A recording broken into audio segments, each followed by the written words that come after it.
Margaret Ellis had always believed that family was worth every inconvenience. At 69, she lived alone in a quiet lakeside town in Vermont, surrounded by flower gardens she had spent years cultivating after her husband's passing. Life was peaceful, predictable, and exactly the way she liked it. That peace disappeared the moment her son called. "Mom, you have to come," Ethan pleaded over the phone. "The kids keep asking about you. Thanksgiving won't be the same without you." His voice sounded tired, almost desperate. Margaret hesitated.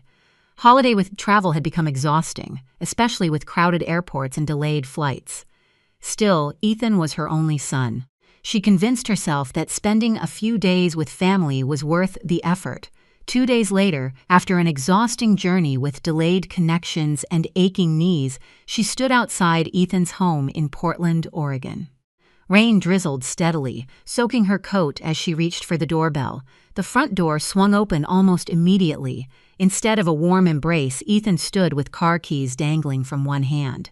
Beside him was his wife, Vanessa, dressed in designer travel clothes and wearing oversized sunglasses despite the gloomy weather. 2 expensive suitcases rested by the doorway, along with matching backpacks. Behind them, 8-year-old Oliver and 5-year-old Sophie sat on the living room floor watching cartoons. Margaret smiled.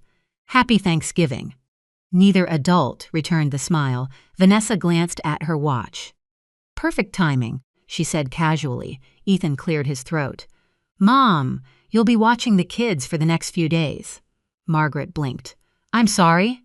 "We're heading to a wellness resort outside the city," Vanessa explained, as if discussing the weather. "Everything's already booked." Margaret stared at them. "You invited me here to babysit?" Ethan avoided her eyes. "We figured you'd understand. We really need some time together."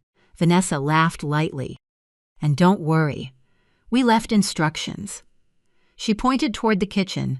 Margaret followed her finger and noticed a thick binder resting neatly on the counter. The couple grabbed their luggage. Oliver looked up. "Grandma!" He ran over and hugged her tightly.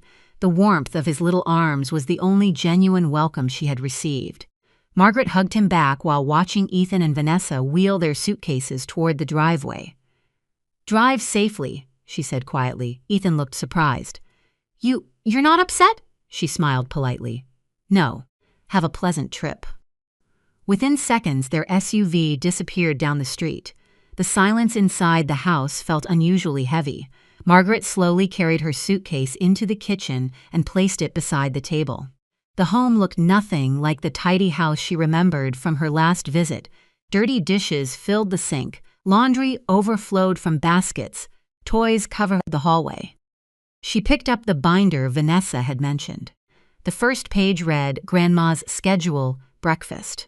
7 a.m., school lunches, laundry every afternoon, vacuum daily, clean guest bathroom, meal preparation, bedtime routine, dog walking." A handwritten note at the bottom made her jaw tighten. "Please remember you're staying here for free, so helping with the house is only fair." Margaret closed the binder without saying a word. She wasn't a guest. She wasn't even family in their eyes. She had become unpaid help. She poured herself a glass of water and tried to calm the disappointment growing inside her. Then she noticed Ethan's tablet lying on the kitchen island. Its screen was still unlocked. Normally, she would never touch someone else's belongings, but an email notification appeared across the display. Reservation confirmed. 4 nights. Ocean Ridge Luxury Spa Resort. Curiosity got the better of her. She glanced through the booking confirmation. Private villa, couples massages, wine tastings, fine dining, luxury excursions. The payment information caught her attention immediately. The last 4 digits matched the emergency family account she had opened years ago. Her heartbeat slowed.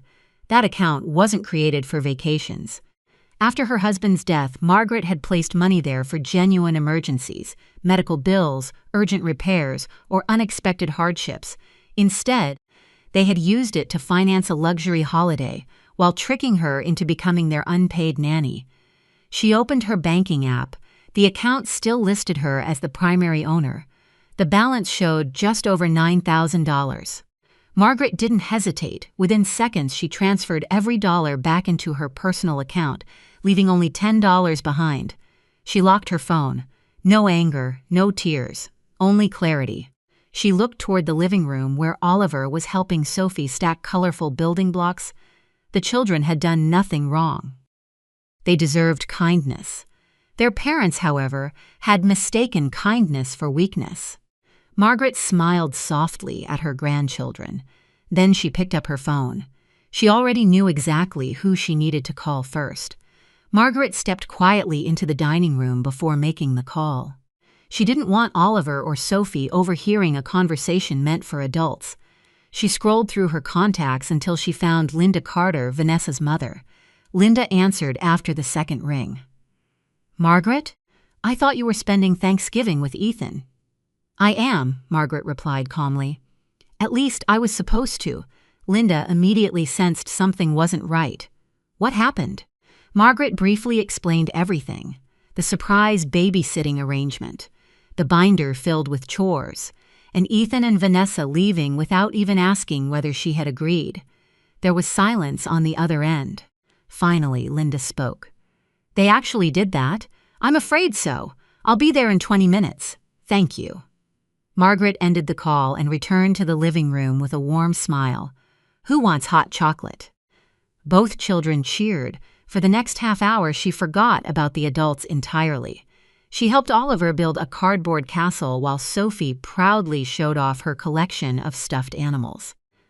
Their excitement reminded Margaret that children naturally loved without conditions. They weren't responsible for the choices their parents had made. A doorbell interrupted the laughter.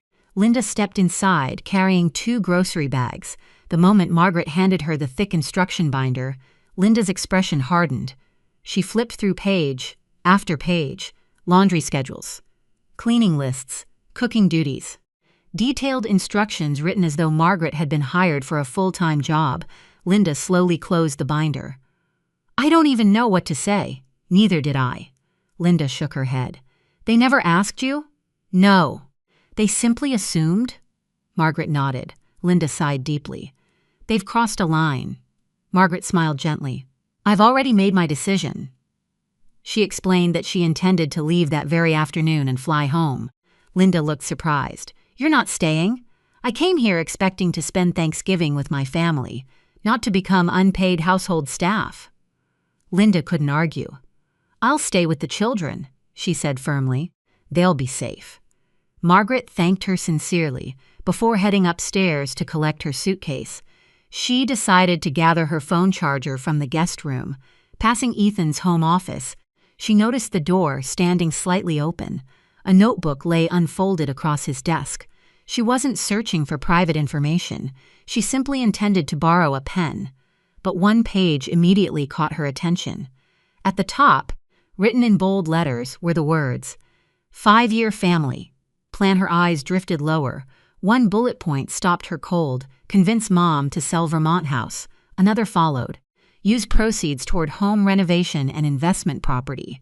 Then another. "Grandma can move into downstairs bedroom and handle childcare permanently." Saves thousands every month. Margaret felt the air leave her lungs. There was more. "She hates being alone." Once she's here full-time, she'll eventually agree. She quietly closed the notebook. The disappointment she had felt earlier transformed into certainty. This hadn't been a selfish weekend. It had been the first step in a carefully planned future where she would finance their dreams while giving up her own independence. For years, she had mistaken generosity for love. Now, she understood the difference. She picked up her suitcase and walked downstairs. Linda was reading stories to the children. Oliver looked up. "Grandma, are you leaving already?" Margaret knelt beside him. "I have to go home, sweetheart." His smile faded. "But Thanksgiving," she kissed his forehead. "We'll celebrate together another time. I promise." Oliver wrapped his arms around her one more time. "I love you. I love you too." Those 4 words strengthened her resolve. She hugged Sophie as well before quietly walking toward the front door. Outside, she noticed a silver crossover SUV parked beside the garage. 3 years earlier, she had purchased it for Ethan after he insisted their old vehicle wasn't reliable enough for family trips. Although Ethan drove it every day, Margaret had never transferred the title into his name. Legally, it still belonged to her. She removed the spare key hanging inside the hallway cabinet. Without saying another word, she loaded her suitcase into the SUV. Linda watched from the doorway. "What are you going to do now?" Margaret smiled peacefully. "I'm going home." As she drove toward Portland International Airport, her phone began vibrating. Ethan. She ignored it. A second call followed, then a third. Finally, on the fourth attempt, she answered through the vehicle's hands-free system. "Mom!" Ethan shouted. "What happened to the emergency account?" Margaret kept her eyes on the highway. "I moved my money back where it belongs. You can't do that." "I already did." Vanessa's angry voice echoed loudly from his end. "Our payment was declined. The hotel won't let us check in." Margaret remained perfectly calm. "Then perhaps it's time to pay for your own vacation." Silence filled the call. For the first time in years, Ethan had no answer. Ethan's breathing grew heavier on the other end of the call. "Mom, this isn't funny. I never intended it to be. We're standing in the hotel lobby. Everyone's staring at us." Margaret guided the SUV smoothly onto the interstate leading toward the airport. "I'm sorry you're uncomfortable. Please transfer the money back," Ethan pleaded. "We'll repay it later." Margaret remained silent for a moment. "That account was created after your father's funeral," she finally said. "It was meant for emergencies, illnesses, accidents, unexpected hardships, not luxury vacations. We just borrowed it. You never asked." Vanessa suddenly grabbed the phone. "Margaret, you're overreacting. Parents help their children all the time." Margaret's voice stayed steady.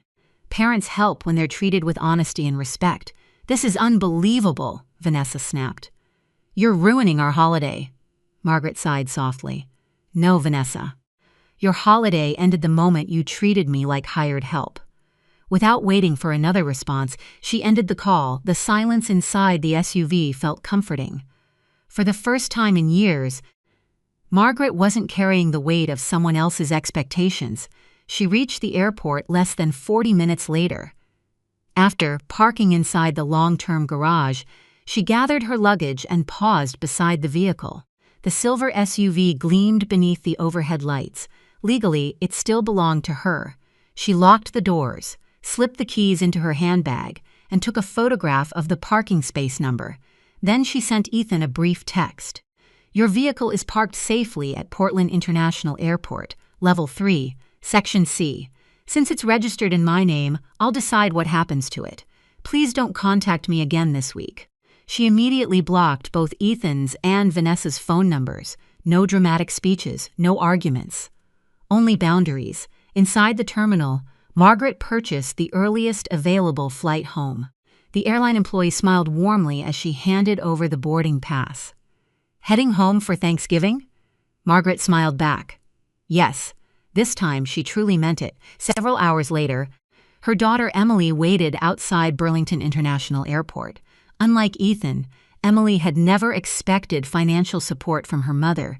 She built her own career, paid her own bills, and visited simply because she enjoyed spending time together. The moment Margaret climbed into Emily's car, her daughter studied her expression. "You came home early." "I did." Emily laughed softly. "I'm guessing Thanksgiving didn't go as planned." Margaret summarized everything during the drive: the invitation, the babysitting scheme, the chore binder, the emergency account, the notebook outlining plans to convince her to sell her house. Emily listened without interrupting. When Margaret finished, Emily shook her head. "I warned you they were becoming entitled. You did. I'm just sorry you had to discover how far it had gone." Margaret looked out the window at the familiar Vermont countryside. "So am I." Emily reached across the center console and gently squeezed her mother's hand. "But I'm proud of you." Those simple words meant more than Emily realized. For years, Margaret had questioned whether setting limits made her selfish. Now, she finally understood that protecting herself wasn't selfish at all. It was necessary. Thanksgiving at Emily's house couldn't have been more different. Everyone cooked together. Nobody handed Margaret a list of chores. Her teenage grandchildren insisted she sit down while they carried dishes to the table. After dinner, they laughed over old family photographs, shared stories, and played card games late into the evening.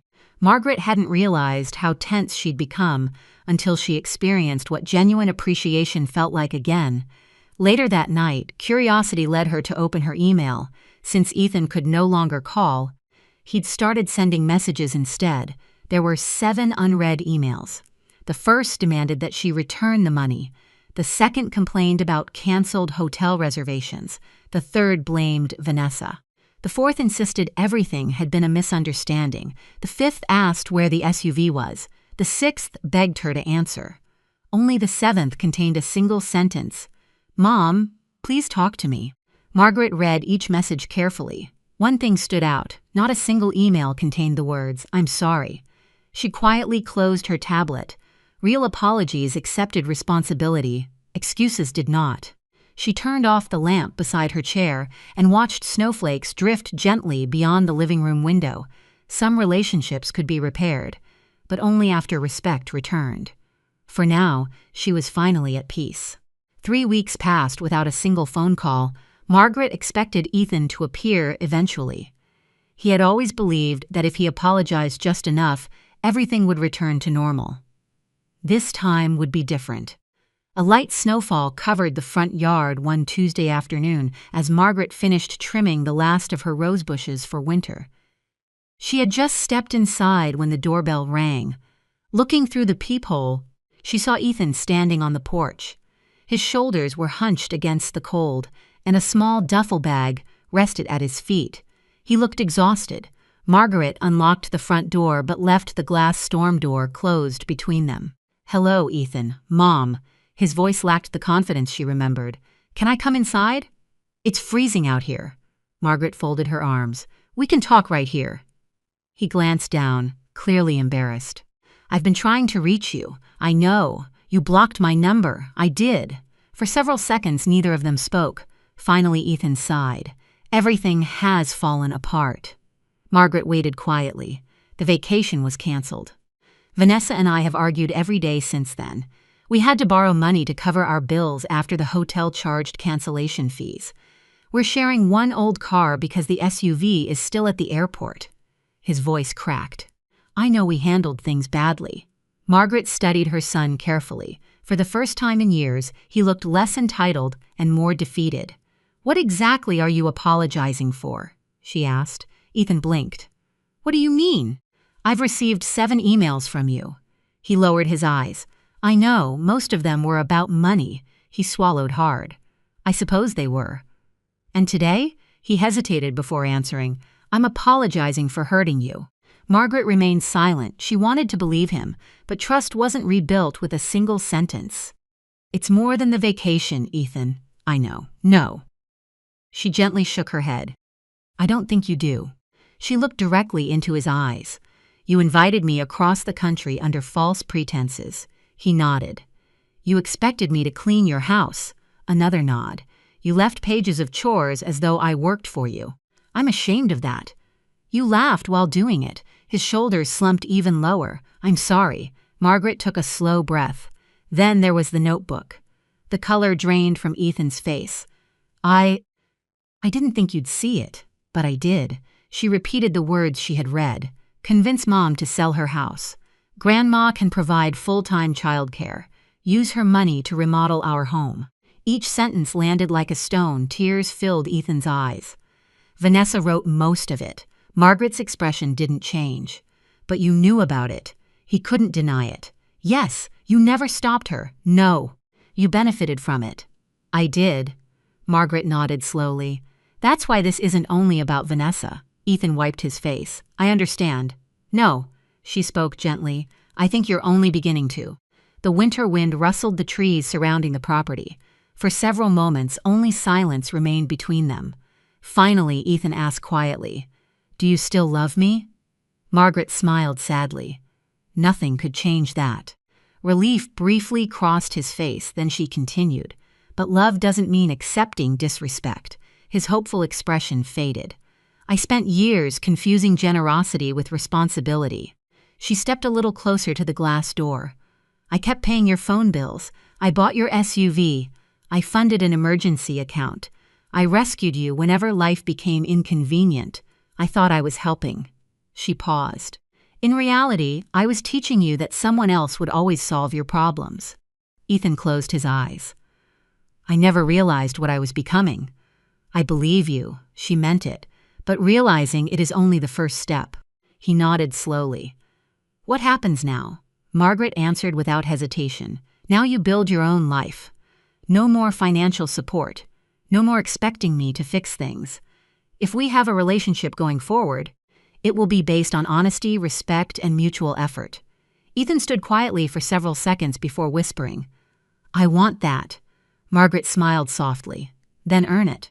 She reached into her coat pocket and handed him a small piece of paper. Written on it was a single date. "Next Sunday. Call me then, not to ask for money, not to complain, just to talk." Ethan looked at the paper as though it were something precious. "I will." Margaret nodded once. "I hope so." She gently closed the front door. This time she didn't feel guilt. She felt peace. Sunday arrived with bright winter sunshine, reflecting off the fresh blanket of snow surrounding Margaret's home. She had no expectations. Whether Ethan called or not was entirely his decision. At exactly 2 o'clock that afternoon, her phone rang. The caller ID displayed an unfamiliar number. Margaret answered. "Hello? Hi, Mom. It was Ethan. You remembered," she said. "I told you I would." His voice sounded different. The confidence that once bordered on arrogance had been replaced with quiet humility. For nearly an hour, they talked. Not about money, arguments, or the past, but about ordinary things. Ethan asked how her garden was surviving the winter, whether she had finished the mystery novel she had mentioned months earlier, and if she was staying warm during the snowstorms. Margaret noticed something important. He never once asked for financial help. When the conversation ended, she smiled. It wasn't forgiveness. Not yet. But it was a beginning. The months that followed were slow but meaningful. Ethan found a second job doing weekend consulting work to pay off the debt created by the canceled vacation. Vanessa accepted extra hours at her marketing firm instead of expecting someone else to solve their financial problems. For the first time since they had married, the couple began living within their own means. The emergency account remained closed. Margaret never reopened it. Instead, she met with her financial advisor and updated every legal document she owned. Her savings, investments, and property were reorganized according to her wishes. She also drafted a detailed living will and appointed Emily as her healthcare representative. Not because she loved Ethan less, but because Emily had consistently respected her independence. Making those decisions filled Margaret with an unexpected sense of freedom. She realized planning for the future wasn't about preparing for death. It was about protecting the life she had worked so hard to build. Spring arrived, bringing colorful flowers back to Margaret's garden. One Saturday morning, a familiar sedan pulled into her driveway. Ethan stepped out, carrying several bags of soil and gardening supplies. He looked nervous. "I remembered you usually prepare the flower beds around this time." Margaret smiled. "You did. I thought maybe I could help." For the next several hours, they worked side by side without discussing the painful events of Thanksgiving. Sometimes healing didn't happen through speeches. Sometimes it happened while planting flowers, trimming hedges, and sharing quiet moments together. Before leaving, Ethan handed her a small envelope. Inside was a handwritten note. "Mom, I spent years measuring your love by what you gave me, instead of appreciating who you were. I expected sacrifices that I never earned, and I confused generosity with obligation. I can't change what I did, but I promise my future actions will never resemble my past behavior. Thank you for giving me the opportunity to become a better son. I love you." Margaret folded the letter carefully. This time, the apology felt genuine. Not because of the words, because of everything Ethan had done before writing them. Trust wasn't rebuilt through promises. It was rebuilt through consistent actions. Months later, Thanksgiving returned. Emily hosted dinner once again. To Margaret's surprise, Ethan and Vanessa arrived carrying homemade desserts. The atmosphere felt awkward at first. Then Vanessa quietly approached Margaret while everyone else prepared the table.